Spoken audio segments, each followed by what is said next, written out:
Hello, welcome back to Meraki Unboxed. My name is Simon Thompson, host of the show. Thank you again for tuning in. Hope you're a subscriber. We are syndicated across multiple podcasting platforms, so if you are able to subscribe, that will enable you to get connected to these episodes as soon as we launch them, which is every couple of weeks on a Wednesday. So once again, thank you for joining us. Today, we're going to get back into the technology, and we've got a really exciting episode where we're going to get into, I think, one of the most talked about areas of networking and cloud-based technologies at the current time. It's called Sassy, and we're going to learn all about Sassy today and really understand how this is making a difference in the organizations that we operate in. So before we get into that, I just want to quickly remind you that if you do have an episode idea or you'd like to be on the podcast, I would absolutely love that. Definitely welcome it. So please reach out to me on Twitter at Meraki Simon, and let's get those ideas flowing, and we'd be very happy to feature your thing at a future episode. All right, so let's get into it, and I'm going to start off by introducing my guest speaker today. Imran, why don't you introduce yourself? Hello, my name is what Simon said, and I look after Cisco SD-WAN powered by Meraki product marketing. Awesome. And you've been around at Meraki for quite a while now, right? I have. I'm an old timer. So I joined before the acquisition back in 2012. Yeah, a long time ago. Wow. So much has happened since then. So much. I think Imran is joining us from the UK today, and we are transcontinental again on the podcast. But we've got an exciting episode to get into. And Imran, why don't we start off with this concept of Sassy? I guess we want to understand, where it comes from and why it's such a big deal. Yeah, I think you hit the nail on the head. We do want to, before we get into the deep gubbins of what this thing is, it's very important to have a good foundation and an understanding of where did it come from and how did we get to where we are today. So let's start with the challenges that Sassy is looking to address. What kind of market transitions brought us here? So the story kind of starts probably, like having just said when I started Meraki 2012, circa around that time. So if we kind of journey back to what we were doing, what life was like back in the early 2010s, Wi-Fi was just becoming an expected thing. Wherever you went, your coffee shop, it was, at the precipice of becoming an expectation. The devices you were using, think about that. And then again, think about what devices you were using at work. If you were in the workplace at that time, you were mostly probably going to be in the office. Think about the applications you were using. Now, you might not have known it at that point in time, but the applications you were using predominantly in a work environment, what was going on the back end is you were using an application, internal application most likely, that was in a company data center, not where you are. And it was kind of, you were connecting through company VPN at that site to that data center and accessing that application. And that was pretty much the vast majority of everything you were doing. Nothing, or there was very little that was internet-based or cloud-based as we know today. So Google Docs wasn't really necessarily a thing back then that you were using in any kind of great capacity. So that's kind of what was going on, and that was normal, and that was great.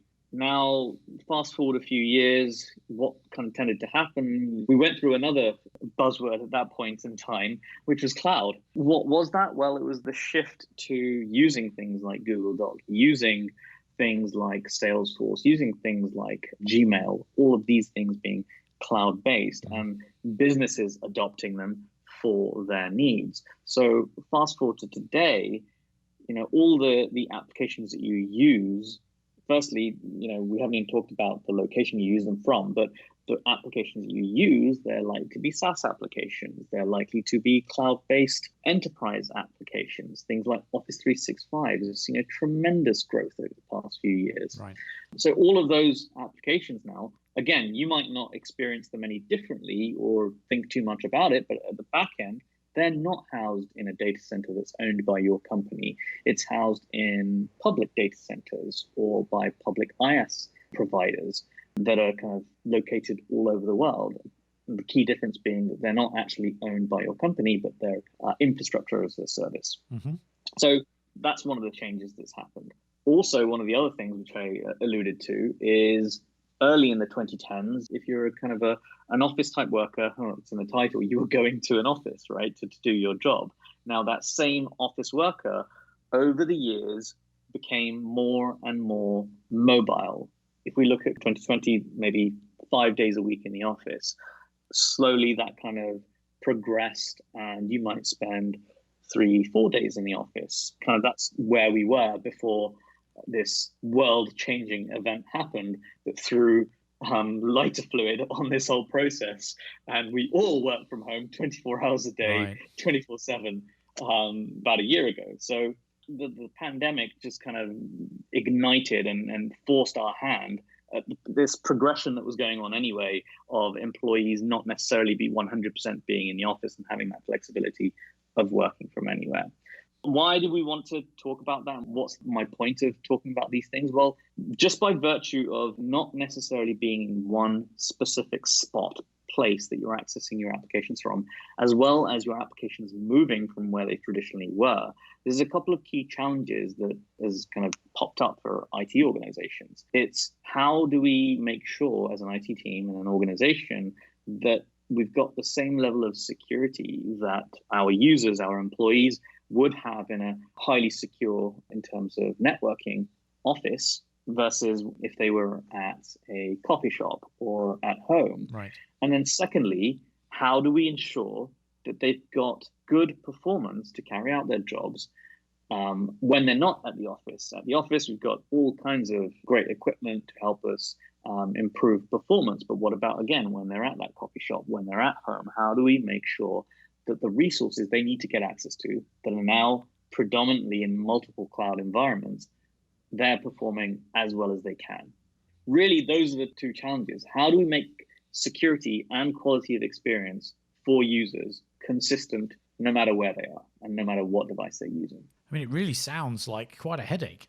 If you think about what you've just taken us through, I mean, the journey you described was from a highly controlled environment where the IT team had all of the assets right there on the premises with them in their own data centers, so they could control how the servers operated, they controlled all the security, they looked after the perimeter security, so the firewall stuff, they controlled access if people were coming in over VPN. And now the world you've described, absolutely, you're right. I mean, that's the reality now. Everything has fragmented and atomized, really. We've got our cloud-based services we're using. They're located potentially anywhere online, and we physically might be located anywhere now. We're not even in the office, where we might be in, if we're lucky, we might be in a coffee shop. I'd love to be in a coffee shop right now, I have to say, because I've been in this home for coming up to a year now, and I'm ready for a coffee shop, let me tell you. But yeah, the home office and the whole sort of pandemic thing and what that's done for us, clearly there's a lot of thinking needs to go into how we address those problems around the security and the access, consistent experience really for the users, because we need them to be productive wherever they are, whatever the circumstances are that are hitting them, right? Yeah, exactly. That's kind of where we come into Sassy now. We now have an understanding, and I wanted to have that base of having talked about those things so we're all on the same page. So Sassy is looking to do exactly what the two challenges that we talked about. Sassy is looking to make security and quality of experience for users consistent across the board, wherever they might be. Mm-hmm. So there's so many different versions of what Sassy is out there that I've seen, and a lot of them are very, very confusing, and people are really very interested to find out about what Sassy is. And I was frustrated when I was first trying to find out about what it is, because there was no agreement anywhere. And if you really strip away everything, that's really what it's looking to achieve. And by the way, Sassy stands for Secure Access Services Edge. So what it's looking to do is, and hopefully the conversation we just went through kind of where it came from, hopefully, it started in 2010. So it's nothing new, just the term is new, but all the challenges associated with that, They didn't just kind of happen overnight. They've been happening for a good number of years. The challenges are nothing new. So the solution itself can, by virtue of that, not be new. Like this proposed architecture of what Sassy is, it's not something that was just created or thought up a year ago and everyone's like, wow, okay, never thought of that. That's something that a lot of organizations had been thinking about, but they just perhaps didn't necessarily call it Sassy. It sort of makes sense. You can almost understand how this happened because it feels like something which has crept up on us. As you said, I mean, it's been getting on for a decade in the making, this transition from this on-premises world to this entirely atomized cloud-based world. And, we've all gotten used to, in slow motion, we've all got used to using cloud-based apps. We've all got used to working on VPNs. We've all got, used to a lot more flexibility than we had in the past. But we're really reaching a point now, especially with this compelling event of the pandemic that really accelerated, as you said, ignited that whole transition. It's really now forcing us to think about, okay, we really need to address the fundamental challenges that wrap around all of these amazing capabilities that we have now. Sounds like Sassy is how we're going to do that. Would that be fair? Yeah, exactly. So, we talked about the goal of Sassy, what it's looking to achieve, which is make security and experience for users consistent wherever they might be using whatever device. Now, if we double click and look a layer deeper, Sassy proposes that the term, again, this whole proposal of what the architecture it's talking about is nothing new. But the term Sassy is proposing that we achieve that goal of consistent security and experience wherever you might be by converging technology stacks, namely converging networking, which has a few different components within it. SD-WAN, of course, is a huge component of Sassy. If anyone's done any reading about it, it's one of the main quote unquote pillars of Sassy. And then within the high level area networking resides the entire rest of the network, SD branch, as some might call it. But, it's what we're really talking about there is wireless switching and the rest of the network, the rest of the local area network. So it's looking to converge networking with security. Security, what we're talking about here is, well, firewall comes to mind, secure web gateways, CASB, all of those functions come to mind, and they're looking to converge both of those. And then eventually actually provide that as a service. So we're all very familiar with as a service models now, and that's exactly kind of what it's proposing. Bring those two big areas of enterprise technology, networking, security, bring them together, really just mash them together, and then be able to provide that completely as one lump sum as a service. Yeah, I like this concept. And I can also see from what you're saying how it's complex and there could be different ways of looking at it, but it's just generally speaking, this is the challenge that we have. And as an industry, we've got to try and address it in some way.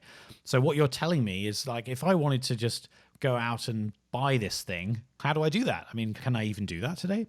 Yeah, good question. Because that's the other thing about Sassy. It's not available today. You can't go out and buy off the shelf a Sassy box because it doesn't exist. You can't go out and buy a Sassy service. It doesn't exist. There's nobody that has actually packaged up that solution so you can buy it off the shelf. Really, when we talk about Sassy, having done a lot of research and reading about it, earlier on I was talking about there's many, many different variations of terminologies about Sassy or how it's being defined. But there's one thing that's unanimously agreed by all, which is rare and something so confusing, is that it'll be a journey. It's going to depend on many, many different things, such as your existing infrastructure and any contracts that you might be tied into, which restrict you from, even if you're fully bought into Sassy, and even if there was something that you could buy off the shelf today, you might still be restricted by the contracts that you have. It might depend on where you are in the world. If you're in an extremely remote location, or if you're in a location that the technology just hasn't gotten to yet, or if you're in a very regulated industry, think HIPAA compliance, FIPS compliance, that might not necessarily allow you to consume all of those Sassy technologies. Size of your organization, your investment strategy, and finally, probably the biggest one, the maturing of technology, of Sassy technologies themselves. So it's most definitely going to be a journey, and it's no one organization is going to have the same path on that Sassy journey as another organization. Right. And I can understand from what you're saying, there's so many facets to it that it's not surprising that there are those different interpretations. I think the main thing really, obviously, for folks who are interested in this general area of Sassy is that you're working with a vendor who gets it and understands that we are able to put together pieces, components to address these challenges. And so it's a journey that's basically worth pursuing for sure. No doubt about that.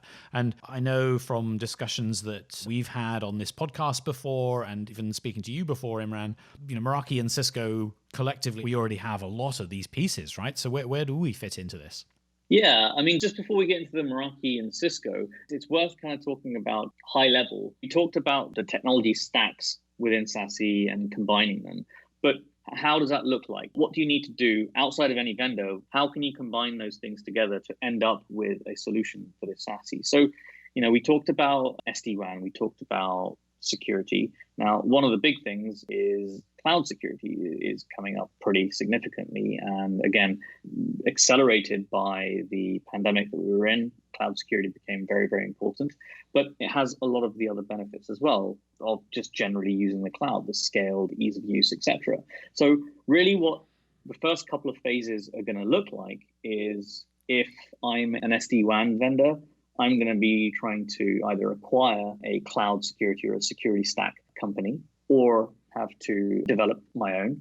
Vice versa, if I'm a network security company or network security vendor, cloud security vendor, I'm going to be looking to acquire or develop my own SD-WAN. So once you've combined those two technologies, then you're going somewhere because you combine those technologies and then finally all you need to do is package them up in a way which you can consume it as a service that we're very familiar with now. Mm-hmm. But one thing along all these kind of phases is consolidation. You've still got to consolidate the technology stack. So you can't underestimate how much work is involved in consolidating a complete networking stack with a complete security stack.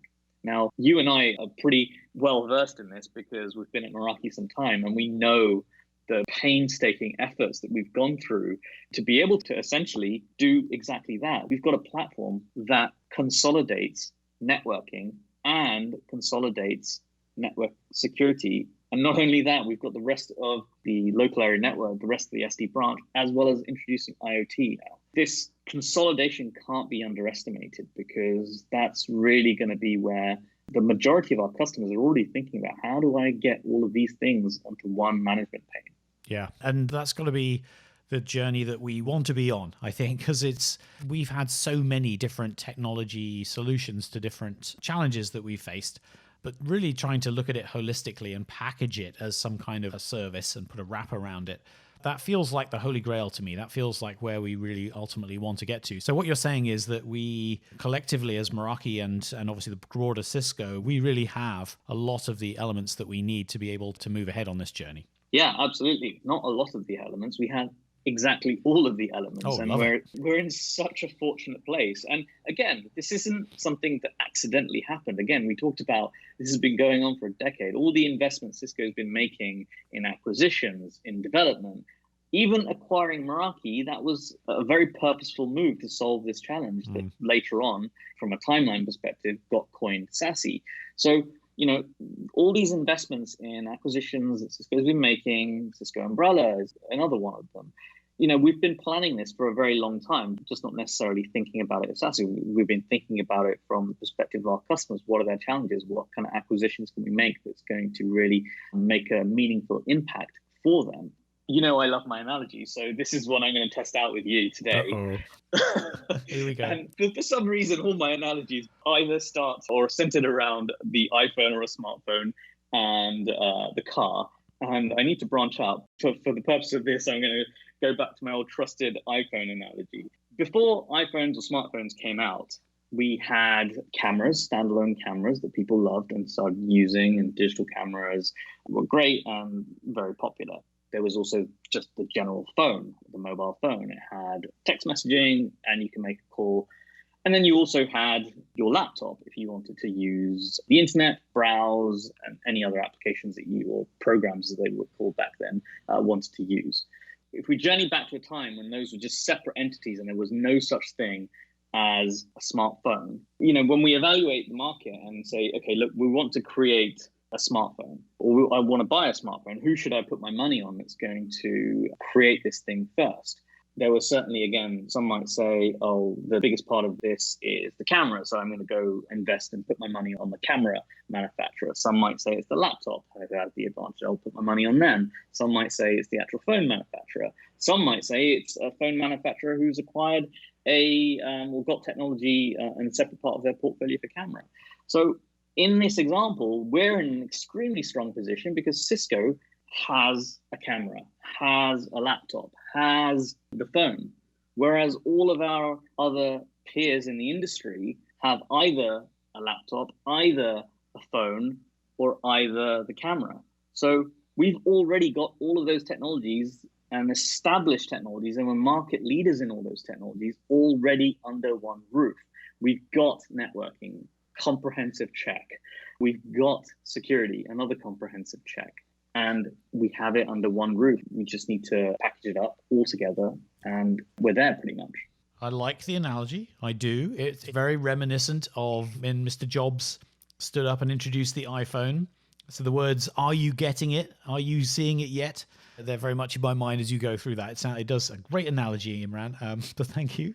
But it's true. I'm surprised that you said great about one thing I did. So thank you. There we go. Credit where it's due. It does help us to understand it because, like you said, we do have all of these pieces, and it's bringing it together that makes it really the smart move, like the smartphone. In this case, it's the smart Sassy. Let's trademark that as quickly as we can. But it's really a nice way to think about it, which is that we do have all of these things. It's just that the challenge we face is now pervasive. Everybody is facing this challenge now, especially aggravated by the pandemic. So now is really the time to solve this problem once and for all. And it shouldn't be underestimated. On the Meraki platform, we've made pretty significant strides towards this. So we have SD-WAN powered by Meraki. It's the world's largest SD-WAN provider. We have the rest of the networking stack, wireless, switching, as well as systems manager, as well as IoT. We've got all that good stuff. Now, our peers over at Cisco Umbrella, they've got best-in-class cloud security. We've got on-prem security if the customers need that. But we're able to very easily today, and this is not very well known, and it should be, we're able to establish connectivity from an MX SD-WAN appliance to Umbrella SIG to be able to offer you a whole suite of best-in-class cloud security capabilities. So we already have that. So we have the ability to not just offer on-premises security, we have the agility to provide customers the option to also integrate their existing infrastructure or the existing portfolio we have with best-in-class cloud security stack. And that's not where we're going to stop, though, because that kind of solves the challenge of office-based type consistent security and quality of experience. But what about when we're out and about, when we're not at the office, as we're increasingly not?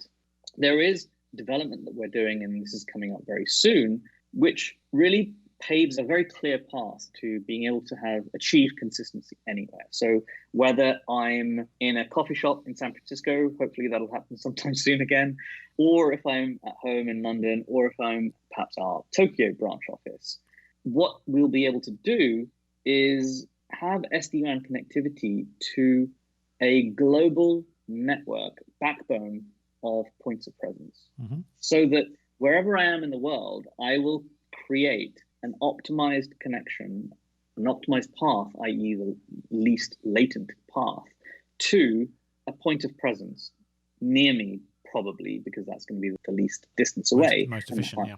Right. And guess what these POPs are? They're Umbrella Cloud POPs. And the other advantage here, as you might be figuring out, is not only am I connecting to a point of presence, but I'm connecting to a point of presence that is infused natively with cloud security. So there's no other step in this process. I connect to a point of presence that already has best-in-class cloud security. So I've got security now. So that's basically gotten me consistent security from wherever I am. And then I've got great experience as well, because the way I'm connecting to that point of presence is through SD-WAN.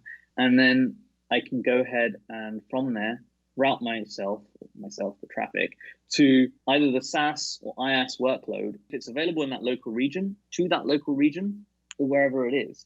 So in that way, I've basically got consistent, best-in-class security and best-in-class experience for any workload, wherever I am.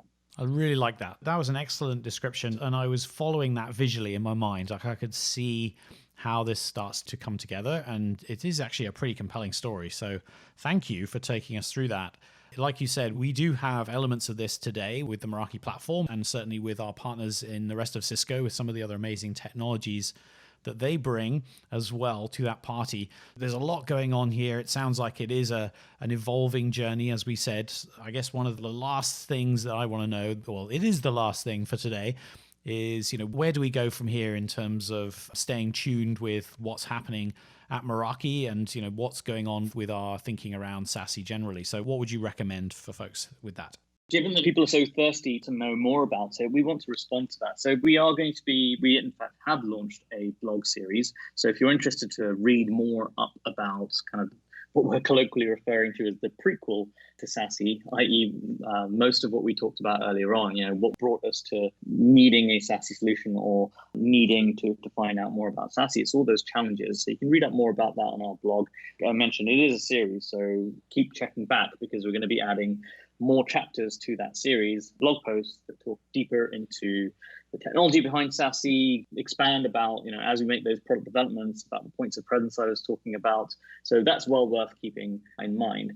But also, I talked about it a little bit earlier on, you can begin your Sassy journey with Cisco Meraki today. So Meraki has a globally proven platform that gives enterprises the control that they need to build a Sassy solution that suits their needs today. So again, we're not going to get into conversation or a debate about what Sassy is, because that's not really the point of this. Sassy is solving a solution. So whatever your problem is, we have a platform that will allow you to solve your particular challenge in the simplest way possible, as well as easily adapting to your needs in the future, whatever that might be. One of the things that we say about the platform, it's a great partner in crime to take advantage of new opportunities, implement new initiatives very easily and quickly. So we've got best-in-class networking and network security that are converged onto one platform already in the simplest way you could imagine. And then the platform takes the complexity out of all of those steps that you might need to take in whatever order you as an enterprise, as an organization need to take for your particular use case and your particular circumstances. And then we've got open APIs for seamless integration across the broader Cisco portfolio and technologies, as well as third-party systems. So again, we appreciate that not all organizations are going to be able to go through this journey as quickly as some. Some will have other restrictions. And so we've got an open platform that allows you to integrate with whatever you might have today, while you might be restricted in keeping that. And whenever you are in a position to upgrade that to technology the Meraki platform has, it's available to you. Love it. And I think what I really liked what you were saying in there was just a reminder about the mantra for us at Meraki, which is around that simplicity. And, it's a word that's so overused nowadays, but it's something we've held close to our hearts. It's been like our North Star all the way through this journey as a business. And you can see how, if you think about all of the elements you've touched on today, there's a lot there. There are many different things in there. And, what our customers, I think, are looking for is some help.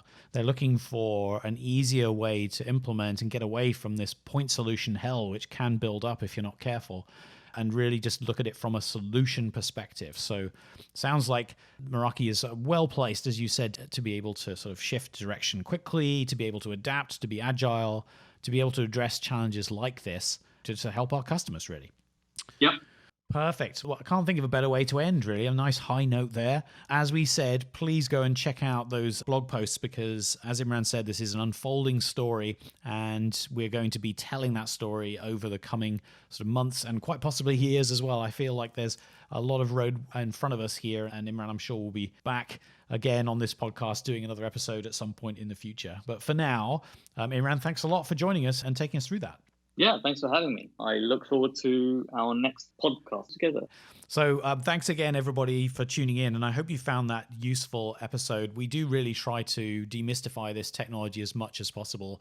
If there are elements of it which you'd like to dive into in more detail, areas that you'd like us to expand on, that's what we're here for. We want this to be responsive for you. This is ultimately a podcast we put on for you. So once again, if you do want to give us some feedback, throw in some ideas, maybe also potentially appear on the podcast to talk about your Sassy journey, absolutely would love that. So please do reach out. As I said again, find me on Twitter at Meraki Simon, and let's get connected and we'll make it happen.